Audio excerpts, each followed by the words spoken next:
계속해서 대구 경북 소식 전해드리겠습니다. 대구와 경북 지역은 오늘 가끔 구름 많은 가운데 찜통더위가 이어지겠습니다. 아침 최저 기온은 의성과 김천, 칠곡이 26.4도, 대구가 26도 등으로 열대야가 나타난 곳이 많았습니다. 낮 최고 기온은 대구 36도 등 28도에서 36도의 분포로 40도에 가까운 기록적인 더위는 한풀 꺾였지만 여전히 35도 안팎의 더위는 계속되겠습니다. 또 오늘과 내일 오후 한때 경북 일부 내륙에는 5에서 40mm의 소나기가 내리는 곳이 있겠습니다. 계속되는 폭염 속에 경주를 찾는 관광객들도 더위에 쉽게 지치게 마련인데요. 하지만 첨성대 주변에 황화 코스모스와 연꽃이 활짝 펴서 더위를 잊게 하는 활력소가 되고 있습니다. 김철승 기자가 보도합니다.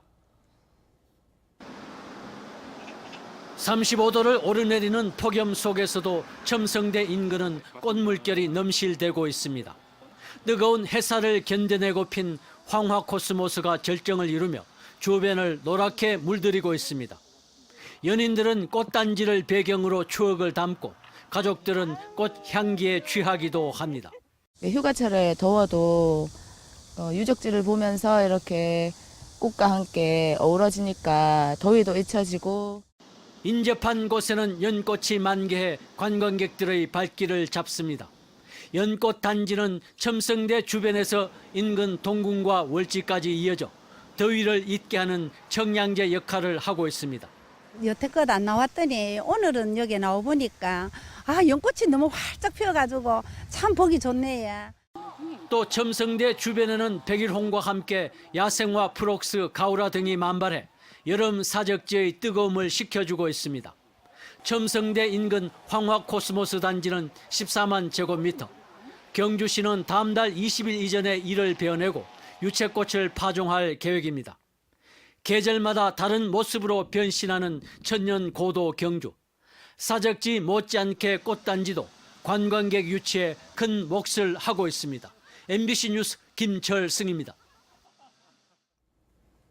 이부망천, 이혼하면 부천 살고 망하면 인천 산다라는 발언으로 고발된 정태욱 국회의원이 오늘 검찰에 소환됩니다. 대구지검 공안부는 이부망천 발언으로 인천 시민들로부터 고발된 정태욱 국회의원에게 오늘 오전 10시 검찰에 출두할 것을 통보했다고 밝혔습니다. 대구지검은 정 의원이 검찰에 나오면 해당 발언을 하게 된 경위 등을 조사할 방침입니다.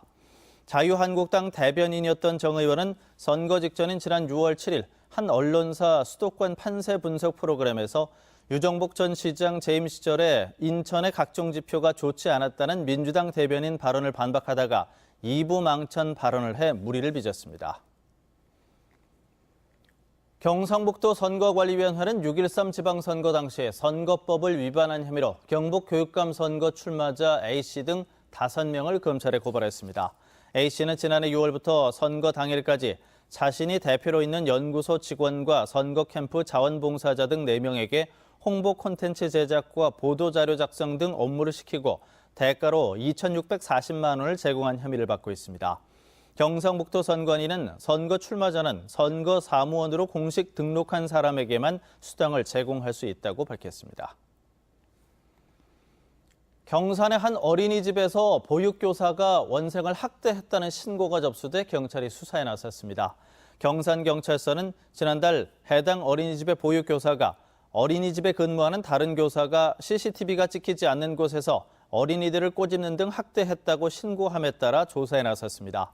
신고자는 국가보조금을 횡령한 의혹이 있다면서 경산시에도 이 어린이집을 신고한 것으로 알려졌습니다. 경찰과 경산시는 어린이집 관계자와 학부모 등을 상대로 학대 여부를 조사하고 CCTV 기록을 분석해 학대 정황이 드러나면 관련자들을 처벌하기로 했습니다.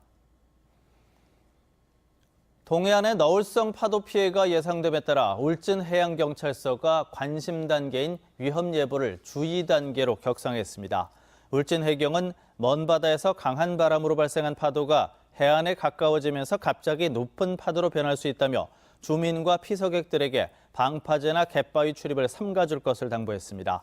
울진에서는 최근 3년간 46건의 해양 관련 안전사고가 발생해 5명이 숨졌습니다. 대구시 소방안전본부는 폭염이 계속되면서 현장 활동 대원들의 안전사고 예방을 위해 안전관리 강화 방안을 추진합니다. 기온이 32도를 넘을 경우 필수적 활동을 제외한 실외 훈련을 중지하고 매일 오후 2시부터 5시까지 무더위 휴식 시간제를 운영합니다. 또 출동 후 수분 섭취와 충분한 휴식, 출동 차량 안에 냉수와 식염 포도당을 비치하고 구내 식당 위생 상태도 점검하기로 했습니다. 소방안전본부는 열 화상 카메라로 방화복을 입은 소방관 온도를 측정한 결과 착용 시 32도에서 착용 후 15분이 지나면 37도까지 오른다고 밝혔습니다. 전국의 지자체 가운데 경북에서 농기계 사고가 가장 많이 발생하는 것으로 나타났습니다. 경상북도에 따르면 지난해 농기계 사고는 300건으로 우리나라 전체 발생 건수 1,500건의 20%를 차지했으며 25명이 목숨을 잃었습니다. 경북에서는 지난 2016년 농기계 사고로 29명이 숨졌고 올 들어 지금까지 18명이 사망했습니다. MBC 뉴스를 마칩니다. 고맙습니다.